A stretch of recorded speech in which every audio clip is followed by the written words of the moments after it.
I was this close from going to prison. And I know that because, as I said, I've read the police files that they sent to me. So I know, better than many people, how the left try and destroy their enemies. I mean, I was investigated by the counter-terrorism police for 3 years. And there's things they did to me which I think are absolutely abhorrent, which will come out in the near future. I think the whole structure of the UK government and civil service is broken. I think that there is a huge amount of corruption, as I said, and I think the case of them investigating me proves that in many ways. At the moment, we are in sort of subservient part of the culture. They have essentially taken over every single major institution, and the elites are almost entirely in agreement.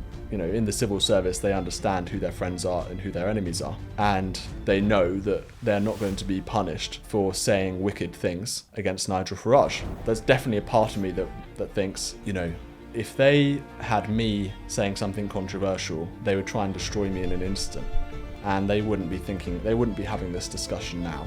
They would be thinking, get that guy, destroy his life, end his career, and just basically annihilate him.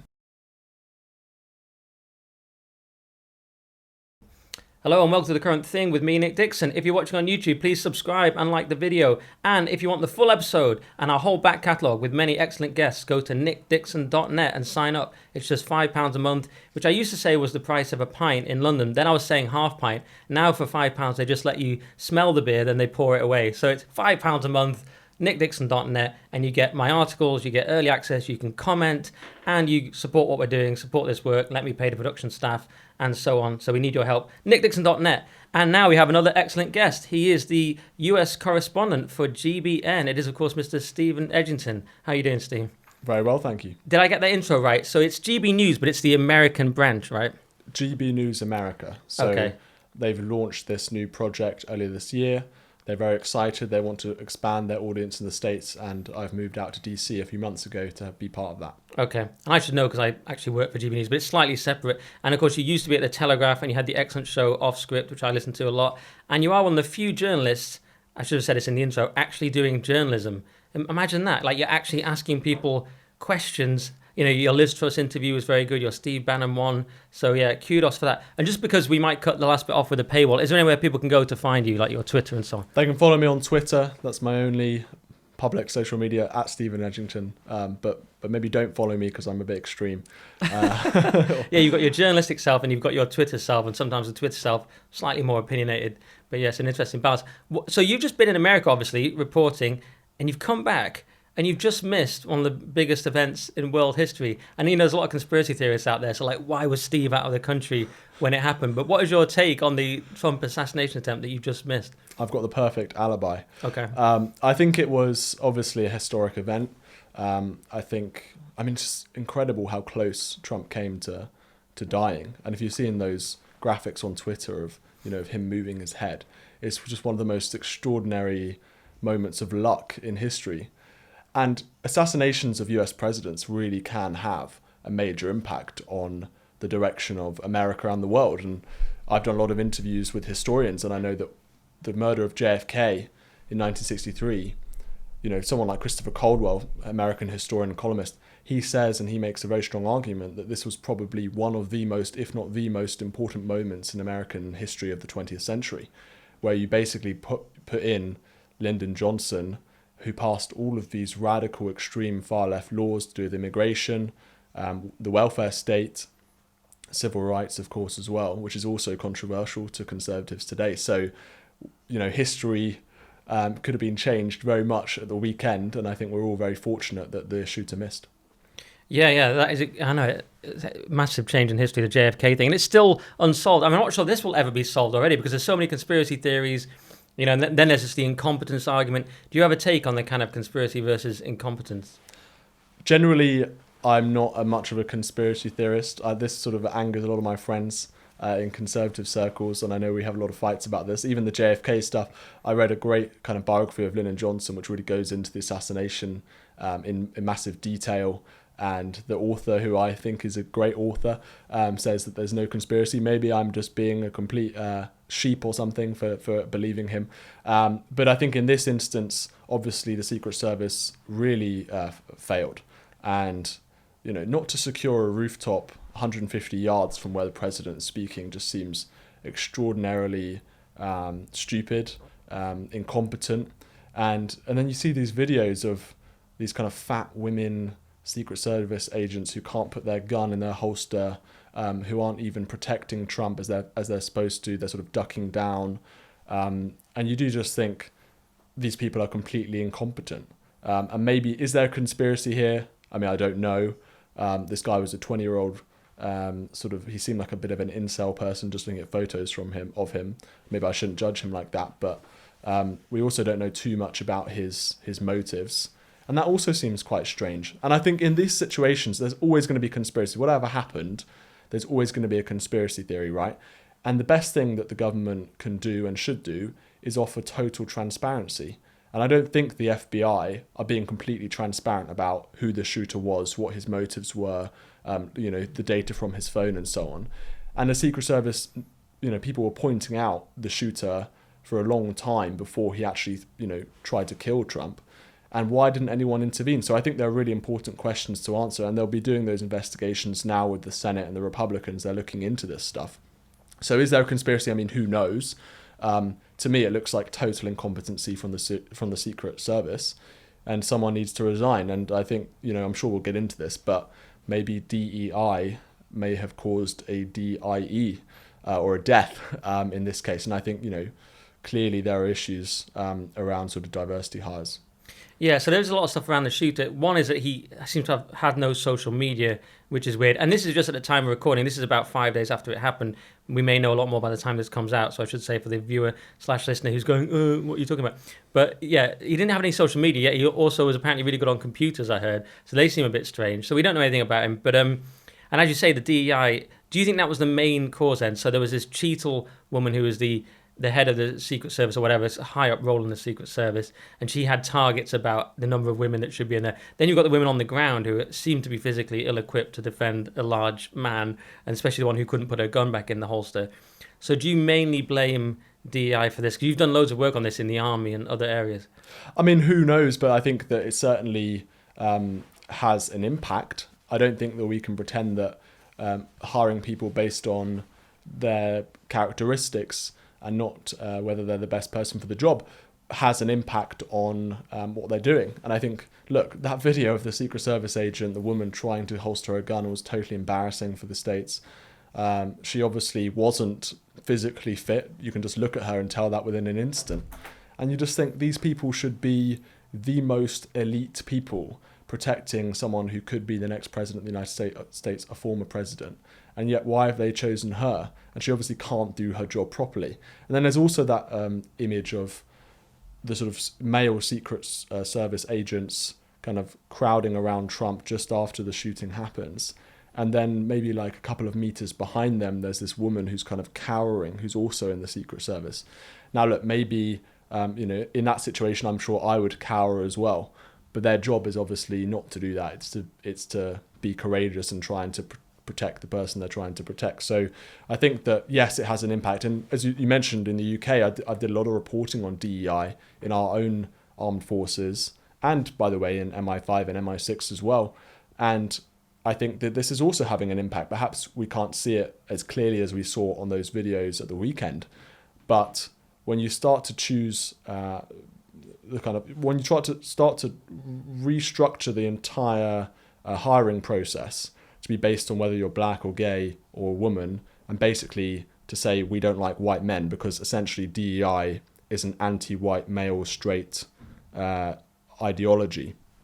It's nothing more than that. It's literally just, we hate this one group, and we're going to try and help everyone else. There obviously is a bit of a hierarchy as to who they like. Black women, lesbians, or trans people seem to be at the top, and maybe like gay men, white men, maybe kind of at the bottom of that scale. But of course, this is having an impact in the UK Armed Forces. One of the stories that I reported at the Telegraph was that they were trying to increase ethnic diversity of ethnic minorities in the intelligence corps in the armed forces, in the army. And the way they were doing this was by lowering or relaxing security checks of those non-UK recruits in order to kind of give them a bit of a boost, which, if you're hiring people into incredibly sensitive positions who have access to secret intelligence, which these people do, then one would hope that they went through the most vigorous security checks possible. And especially when you're hiring non-UK recruits, which is what they were talking about. In the armed forces in the UK, you can hire non-British people from the Commonwealth and so on. Right. So, of course, this stuff has an impact.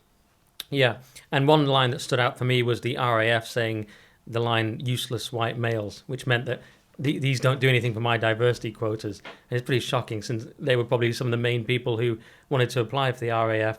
So yeah, it's just fascinating, isn't it, that it's become this bad. And actually Trump, as we record, put out, well, it's not that he put out a tweet, there's an old tweet from Trump circulating from 2014. He said, "The woman who is the Secret Service director looks like she is way over her head. Why can't the president appoint the best and the brightest?" And that was in 2014. So he's like a prophet 10 years ago, predicting, his own sort of the security failure on himself. So that's absolutely incredible. But do you think DEI will be put away, so to speak, to use a quote that Nima Parvini uses about wokeness? Because I've noticed a lot of companies are rolling back on it. So just yesterday there was a piece from Microsoft that they said it was no longer a business essential or some phrase like that. They were massively scaling down the DEI. Tractor Supply was a big one that publicly said we're getting rid of it. John Deere said they're getting rid of it. So agricultural vehicles have had enough of it. But various companies seem to be putting it away because it's no longer trendy. They don't need to, shoulder the cost anymore. It was a fad following George Floyd. Now it's going away. What do you think? I haven't seen it go away in the British civil service. I mean, I think it's flourishing more than ever now that Keir Starmer's been elected. I mean, by the way, I say that the Conservatives were basically in charge when this whole thing started and accelerated and reached kind of peak woke in 2020. So there has actually been a bit of a decline, I think, since the summer of 2020 when George Floyd died. I mean, at that time, senior civil servants in the UK were having meetings, including with the heads of the security services, the heads of the armed forces, where they were discussing George Floyd's death in Minneapolis. And you just think, why were they doing that? Why is that relevant to the United Kingdom in any way? And there were some people in the room, and it's interesting, I've talked to kind of junior and senior people about how George Floyd's death impacted the civil service in the UK, which is a bit of a focus of mine. And there are some people in the room saying, why are we even talking about this? But almost everyone is saying we must, repent, and systemic racism is a major issue, and we need to start doing these kind of lectures for civil servants. We need to host book clubs. We need to kind of worship the gods of BLM. We need to take the knee. We need to produce all of this diversity training. We need to change the entire kind of hiring structure towards diversity, towards black people.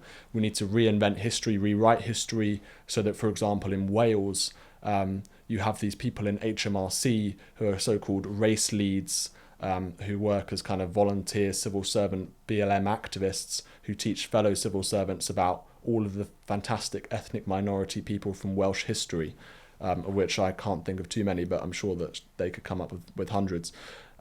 So at that time, in summer of 2020, I think that was kind of the peak woke and the peak DEI. It's continued in many places, including the armed forces. But I suspect that, is it being put away?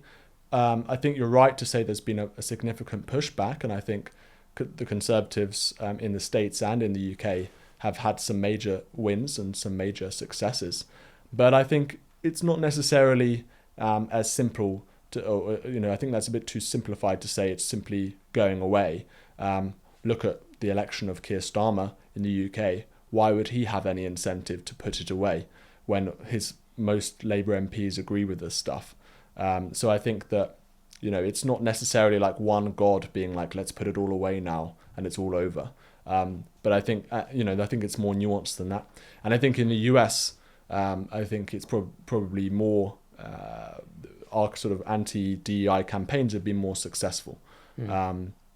Maybe that will impact the UK as well, because what happens in the US tends to happen in the UK, and we very much are kind of culturally kind of reliant on what's going on over there. Yeah, well, there's two things there. I've noticed corporations in the US definitely toning down some of the excesses of DEI.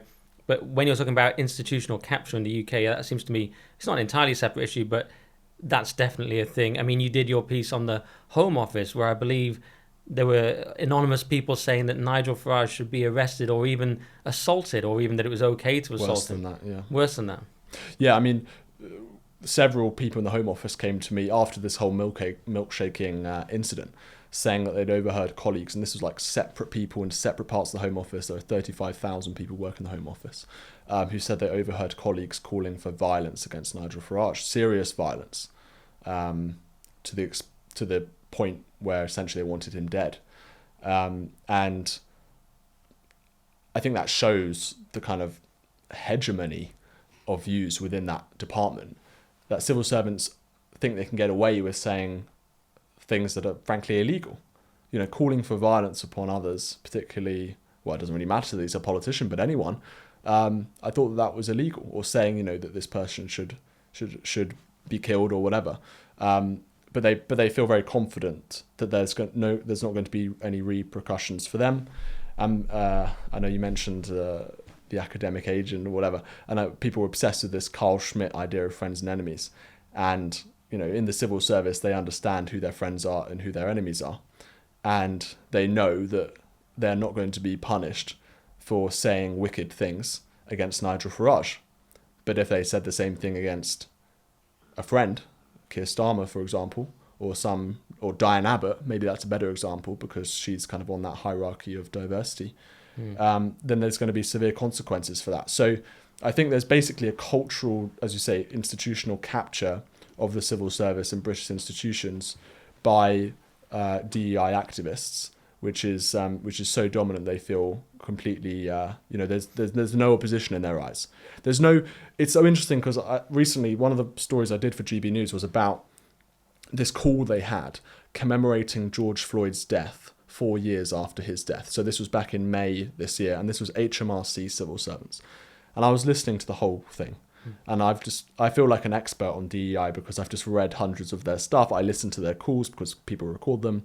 And I just read all of this and I understand all the language. And it's quite an interesting insight to see how my reporting or reporting from other journalists in the Telegraph or wherever impact these people's kind of view on what they're talking about, because they know that it's kind of controversial because the right-wing press will always come up and have a bit of a fuss about what they're saying. And there was a point in the call of the discussion about George Floyd at the end of the call where they were talking about the reaction from the Conservatives to their kind of obsession of DEI. And I just wondered whether there would be any kind of understanding or empathy or interest in that what they're saying is actually highly controversial, and almost everyone in Britain would think that they are race communists and disagree with them, or the majority of people, I would say. And there was no understanding of that whatsoever.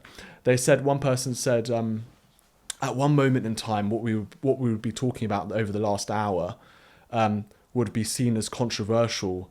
Someone criticized me once of being racist against white people. Someone criticized me as importing American issues into Britain. But she said, but that wouldn't happen anymore. And it's like, yes, it would. I'm going to say that. You know, my readers and GB News viewers would argue that. But there was no understanding from them that what they're saying is in any way kind of controversial. They just think that some right-wing bigots who just completely don't understand diversity and basically are racist are angry with us, but everyone else agrees with us. So it's an interesting insight into how the woke mind works, I guess. Yeah, that's really interesting stuff. I mean, and they have become so extreme. When I speak to people who I just know from North London and things, who I call in the extended blob, so they've got the BBC, think tanks, liberal think tanks, financial institutions that I won't mention, but I heard at least two of them say, I heard two separate people say that Jacob Rees-Mogg should be in jail. It's like, for what? And when you ask for what, it's very unclear. They all believe Trump should be in jail long before his trial. But even I was somewhat shocked by the Home Office, that they think Farage deserves violence. It's so insane. And the idea that they don't realize how mad it is. Obviously, it's a group think, it's an echo chamber, so they all know that statement you've said there, like, oh, people would have thought this was weird at one time, but no, it's absolutely fine. It's like in your tiny bubble, it's fine.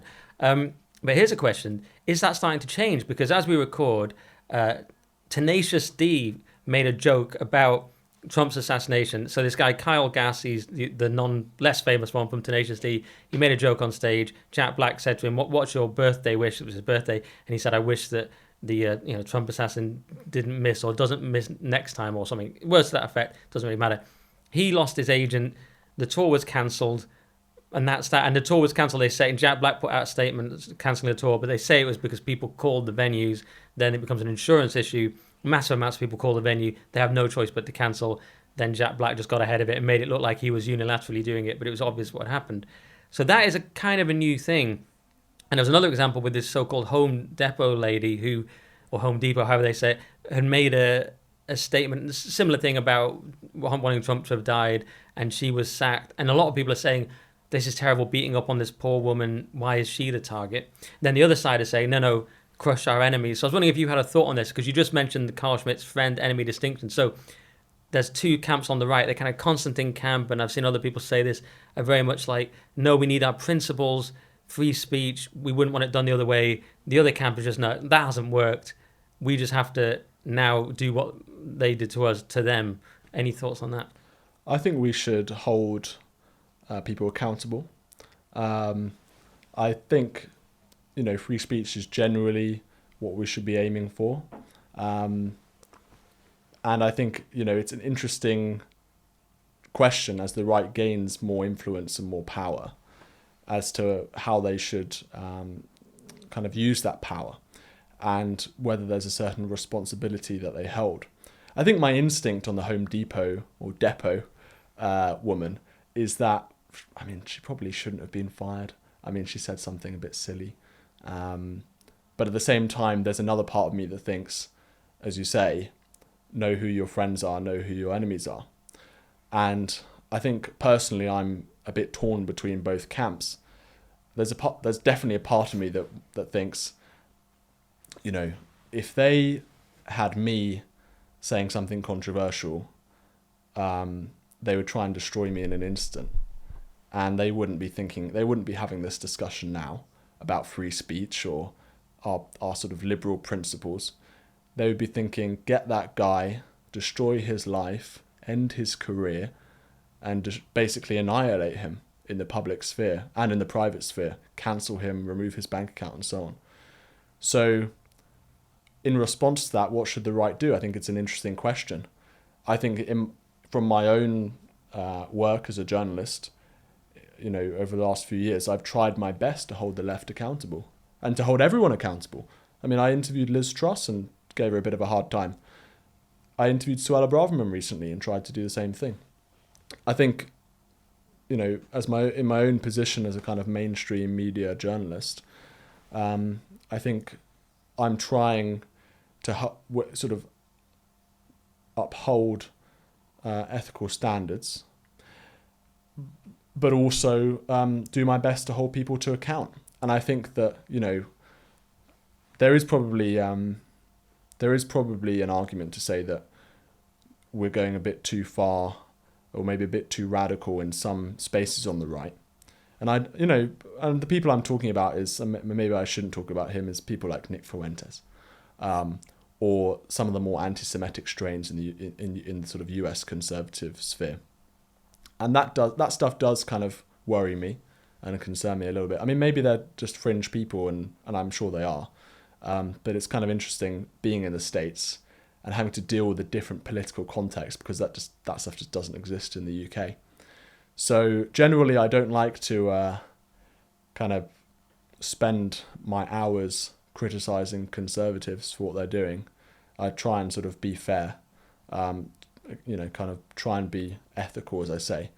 But that's only from my own perspective. From the right, more broadly, how they should wield their power, I think there's a strong argument on both sides. I know I sound very kind of impartial there, and I don't really know the answer to your question, but I certainly know that if the left were going after me, they would do their very best to destroy my life. And look, I was investigated by the counter-terrorism police for 3 years. And they, and there's things that they did to me which I think are absolutely abhorrent, which will come out in the near future. I've been sort of doing various subject access requests and FOIs and things to see what the police were up to when they were investigating me. And we can talk about that if you want. Yeah. But what was that about? Are you allowed to say? Yeah, of course. Yeah. I mean, it's public knowledge. It was about a story that I wrote in 2019 about the US ambassador or British ambassador to the United States called Kim Darroch. And he wrote some memos criticizing Donald Trump at the time. I got hold of those memos, published them in the Mail on Sunday. And the establishment went crazy because Kim Darroch, the ambassador, had to resign 5 days later. Trump basically threw a hissy fit saying, I'm never going to deal with this guy again. And Darroch is basically a kind of left Remainer, anti-Trump diplomat. I mean, he now literally runs Best for Britain, which is what the Remain campaign used to be called in the UK. It's kind of morphed into this new group, Best for Britain. He's now a member of the House of Lords.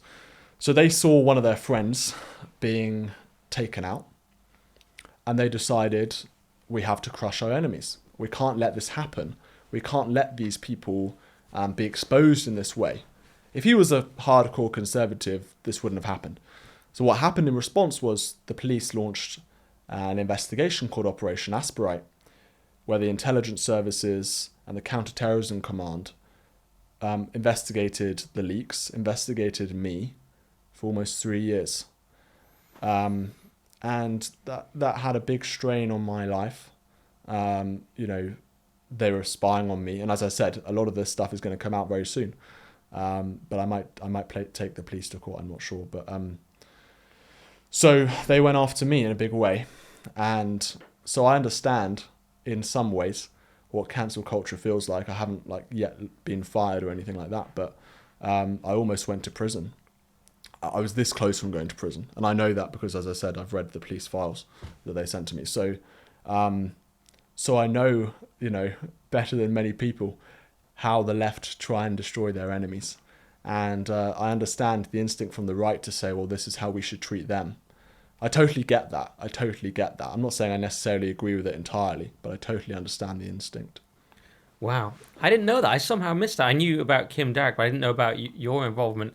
And when you say you were an inch from going to prison, what specifically was your misdemeanor? They claimed that I could have broken the Official Secrets Act. Right. And part of the Official Secrets Act says essentially, if there is a leak of a secret government document that harms Britain's international relations, whoever is involved in the publication of those documents potentially broke the Official Secrets Act.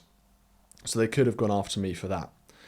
And then in some ways they did go after me. And I want to be more specific, but I can't be for now because this is going to come out. But, what they did, I think, was abhorrent. And they did actually arrest someone. They never charged him. They ruined his life, a civil servant who they claimed leaked this stuff. And I've written about his story in The Telegraph. Anyone can go and read it, extensively. I mean, they totally destroyed this guy's life. He was forced out of his home, went into a drug shelter, wanted to commit suicide. They literally broke his door down with 14 armed counter-terrorism officers in a dawn raid in 2020. And as I said, never charged. Operation Asperite has been shut down in 2022. And this is just an example, and you didn't know about it, and most people don't know about it because I haven't been probably vocal enough about it. I just wanted it to go away. It was a stressful time, as you can imagine, and I was only 19 when it started. So the left use every kind of apparatus that they can, every weapon that they can. And I think in this case, in the case of the Kim Darroch leaks, this was, a classic example of how the state tries to censor journalists and to destroy people they think are their enemies, including people they claim leaked things, and then nothing happens to them. So they didn't have any evidence, did they? Or they didn't have enough evidence to prosecute. So I think there's a huge amount of state corruption. And that's one of the reasons I'm interested, by the way, in the British Civil Service, is partly because of how they've treated me. And I think there's a huge problem within the government and how it works. I think the whole structure of the UK government and civil service is broken. I think that there is a huge amount of corruption, as I said, and I think the case of them investigating me proves that in many ways. And I think the UK, I'm not very optimistic about the future of the UK at the moment, unfortunately. Well, I can imagine why. I mean, you were almost the new Julian Assange. I mean, that's crazy. So I didn't realise that. That's shocking. Well, I'm sorry to hear that, but I'm glad that it's sort of over. It sounds like it's pretty much over. That is horrific. I'm on the other point. Yeah, I mean, I'm sort of leaning towards destroy your enemies because they're not going to, as you say, they're not going to show any mercy to us. And I'm actually for that now. Even if I put out a very neutral tweet, people are very passionate about this. I put out a very neutral tweet about the Tenacious D thing, where I was not taking a side, but people went mad either way, calling me scum for both things, for being pro cancel culture suddenly, or for being too nice about the Kyle's joke about Trump. So you can see, you've done a neutral tweet when both sides hate you and are calling you the C word. So, but actually, I'm going to write an article about it. But I think, because it can't be done on Twitter, but I think I'm leaning towards you have to destroy them, even if personally you have some sympathy for them. Because I remember Tenacious D as a fun band from back in the day, and I've done comedy on stage for over a decade. You tell a joke in the moment, maybe it goes down badly. I think there's a big difference between that and some of the appalling headlines we saw from mainstream media trying to downplay Trump's thing, or some of the conspiracy theorists who had like massive followings. The guy Tim Wise saying, like 155,000 followers, saying some shocking things. These people saying, oh, this was all a setup on the left. The whole assassination attempt was a setup. Those people were awful. So Cowardgat's doing a very bad taste joke in the moment on stage, getting it wrong.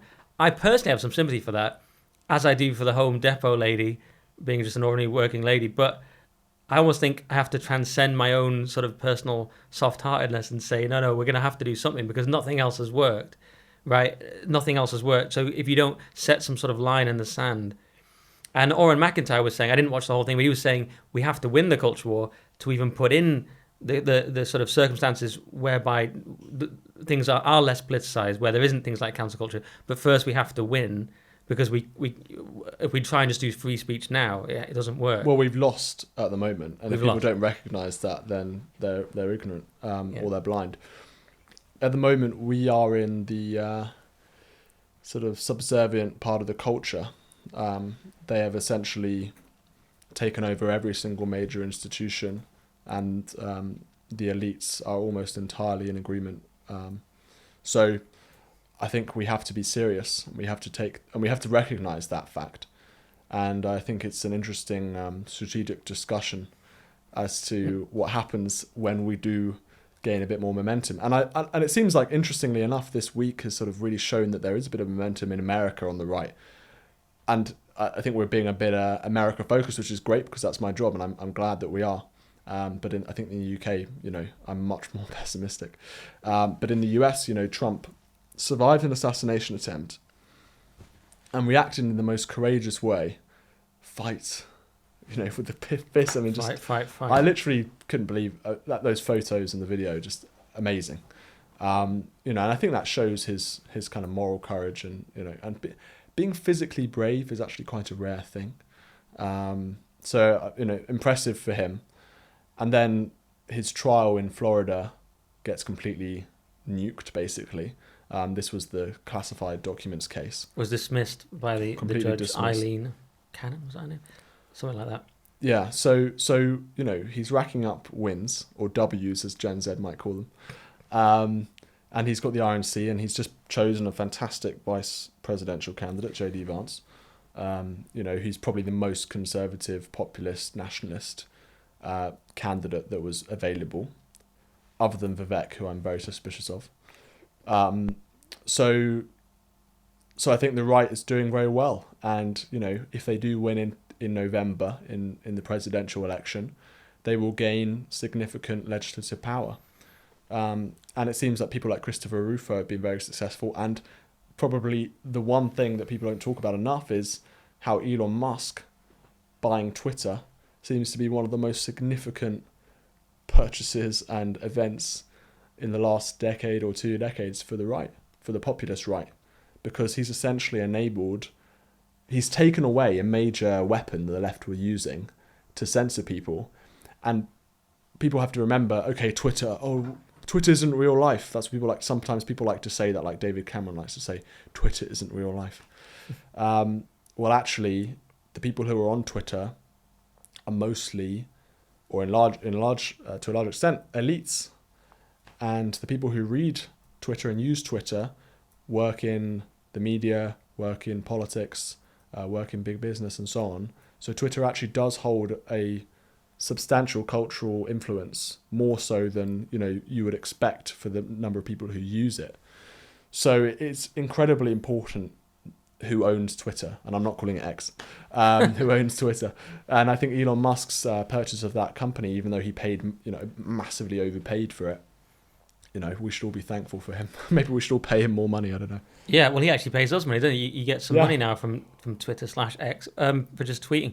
Yeah, I mean, it's massive. And this idea of it's not real life, well, it's certainly replaced TV, if anything. I mean, the way people have been following the Trump assassination, it's all Twitter. No one's following it on mainstream media, except for that one very good interview by the BBC from the blind journalist, Gary. His surname escapes me, but it was an excellent interview. But that was even watched via X anyway, or Twitter. So, yeah, it is like capturing a weapon. I was thinking that the other day. The left owns all the institutions, but the right's just captured one or two. It's like the Taliban nicking a US helicopter, or we found a tactical nuke or something, because they have everything. But the right perhaps has Twitter and the Supreme Court in the US. That's about it. Maybe one or two others we could think of. But yeah, it's a massive difference. What was I going to ask on that? I was going to ask how you see that going then, because so to me, it's not necessarily that conservatism is going to win, actually, so much as Trumpism. We saw the recent RNC, and it was all, some people were saying, why have you got this woman on? Why have you got Amber Rose, whatever she's called, on? Very sort of, not the kind of person that seems like a conservative, let's say, and Matt Walsh was complaining. But the other argument is, no, this is just what it is now. We want people to vote Trump. We want to be a big tent, and we just want to sort of win. And so Trumpism is certainly, and the idea of people getting cancelled for making anti-Trump jokes, almost unheard of until now. So this is a new thing. But where do you see it going? As we record, Biden just last night has said he's got COVID. The way US politics changes, by the time this is released, anything could have happened. More assassination attempts. Who knows what Biden will be doing? Will he have dropped out? People are saying he's going to drop out. Where do you see it going with the election? Is this the guaranteed Trump win everyone's saying? No. I mean, if you look at the polls, it's very, very close. I mean, maybe Trump's ahead by 1 or 2 points nationally. And in the swing states, which is important, he is ahead. But again, it's not significant enough to be complacent. And I think many Republicans, I mean, the people I follow on Twitter, are quite complacent, and they think they've got it in the bag. And it's so funny they're like that, because they're so suspicious of the last election result and the way that they believe the Democrats tried to steal the election, that to be incredibly complacent now seems bizarre. So no, I don't think he's got it in the bag, but I think that it does look pretty good for him.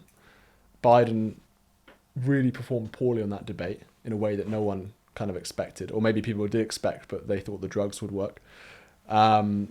I don't know if he was on drugs or not, but that's a satirical claim. Yeah, exactly. Satire. We always try to avoid getting sued. Go on. So I think that in November, Trump's got a good chance, probably better than I thought he had 6 months ago. But the Democrats could still win. People hate Trump in America. A lot of people. He really does turn off a lot of people. And you Twitter really does get you in a bit of an echo chamber. So you have to remember that a lot of white sort of suburban moms they call them. They despise the man. They think he's an awful, abhorrent bloke. They don't think like us. So look, don't be complacent. But at the same time, Trump's got a great chance, and don't be a doomer. And I think that I keep trying to bring this back to the UK, but conservatives in the UK are very, very depressed, as they should be, about the political situation. Yeah. But in the US, I don't think we don't need to be as depressed. And that's why partly why I moved there, is because it's more kind of energy on the right, more kind of radicalism. Well, I will ask you something about the UK, but I just want to finish on the US because, well, one thing, the amount of people hate Trump it's such a gap, it's such a chasm. I mean, I love Trump, probably, I've tweeted that he's the second greatest man to ever live apart from Jesus. So you've got me there, and then you've got people who heard about his assassination attempt and are joking and are wishing he was shot. So it's very hard to bridge that gap, isn't it? So between the Trump lovers and haters. But have you noticed in America, you say that people in America hate Trump, have you noticed more broadly anything that we don't see? Because we comment from over here and we're just getting it from the internet. So you've been on the ground a lot reporting in America. What's the biggest thing we don't know about? It's an interesting question. I think, people hate Trump, yes, but there's also a huge devotion to him among his base, and they see him as kind of godlike. Yeah. You said that he I was. do, yeah. Yeah, I mean, you do as well. There's a real kind of love of him, and and you get the sense that he loves them as well. But I think there's a real. The thing people have to remember about the US that people probably in the UK we don't quite get is the emotions run very high in both directions, and more so than in any political situation in the UK. I mean, listen, and we'll talk about this, I'm sure, but one of the things that angers me most about politics, just in general, is the issue of immigration, and that's something that just totally infuriates me. Maybe it infuriates me more than other people in the UK, probably. But in the US, on one side you have people saying democracy is going to end if Trump wins. He's going to be a dictator. He's literally Hitler. He hates women. He's a racist. He's going to destroy, his enemies, which, maybe we want that. I don't know. But they really see him as a threat. And maybe that's just rhetoric, but I think a lot of it isn't. And there are many, many Americans who I say are just totally repulsed by the man. And then on the other side, it's like they think the Democrats are evil and they adore Trump to the extent, no UK politician, including Nigel Farage, would ever get that kind of personal devotion. It's kind of cult-like. I'm not saying that that's necessarily a bad thing, but he certainly does have a kind of cult around him. So that's something that I think is kind of shocking probably to Brits, is just how emotive politics is in the US right now. And that's because it's very divisive and, and look, I think that's a good thing. I think politics should be divisive, because why would I want a uniparty? Why would I want Keir Starmer and Rishi Sunak who agree on everything? I want people's emotions to run high. I want there to be a really vigorous debate. And look, America doesn't get it right in everything and in all aspects of this. I think you've got Trump derangement syndrome on the left, which is just totally crazy. And then on the right, you have some kind of fringe, more conspiracy people. And let's not pretend they don't exist. They definitely exist. So, there are certainly downsides to having this polarization. But I think on the whole, it's a great thing. It's what politics should be. And which is why I love being an American in many ways, is because, it's not boring. Say what you want about the Americans, they're not boring.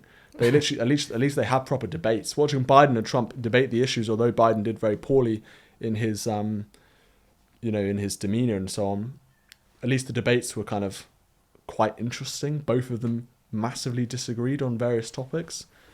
And then I tune into the debates between Keir Starmer and Rishi Sunak. You just think, I could turn this off after 5 minutes. I'm bored. I put it on to try and get to sleep or something. But yeah, it just seems like in the UK there is basically no disagreement between the two major parties on most things. Definitely no shortage of excitement in America. It can go too far, as we've discovered. But so, because we haven't talked about UK, then where do you see it going for the future of conservatism? I mean, do you have any hope for the Tory party or any preference about the Tory leader, or are you team reform? Maybe you can't say as a journalist, but what are your thoughts? I don't want to say I'm team anyone really, but who leads the Conservative Party? It's important. I'm not going to say it's totally irrelevant, but it's not that relevant at the moment. I think, and this is just my own view, I think for conservative or populist or nationalist people in the UK, in order for them to succeed in the long term, I think the next Conservative leader should be someone like Jeremy Hunt or Tom Tugendhat or one of the ones who are at least explicit in their liberalism and their so-called one nation conservatism, which is essentially just being a Lib Dem, or maybe even a sort of kind of soft Labour person. So I think that, nationalists in the UK should hope and pray that they win that leadership election. If Kemi wins... So it's a kind of accelerationist policy that you want the Tories to be destroyed by being fully wet. Well, I think that there's an argument that that at least that they would be more honest about their position as kind of what conservatism is to them, which is essentially just being a Blairite. Mm-hmm. And I think that would probably help reform in a massive way, because it shows a major divide between what reform stands for And by the way, I think reform has many issues. Maybe we'll talk about that. What reform stands for and what the Conservatives stand for. Whereas if Kemi or Robert Jenrick, or someone who's seen as more based or conservative, is elected, which is likely, then the difference between reform and the Conservatives will look kind of more minor, I guess. But I think in reality, there will be a vast difference, or I hope that there would be a vast difference between what Nigel Farage believes and what Kemi Badenoch believes, or what Robert Jenrick believes. Generally, listen, I'm completely sceptical of Conservative Party politicians and Reform Party politicians. I'm a pretty cynical guy. And when I interview these people, and I'm very fortunate that they allow me to interview them, people like Suella and Liz, and next week maybe I'm going to be interviewing some more. I try and hold them to account on their conservative principles and conservative values.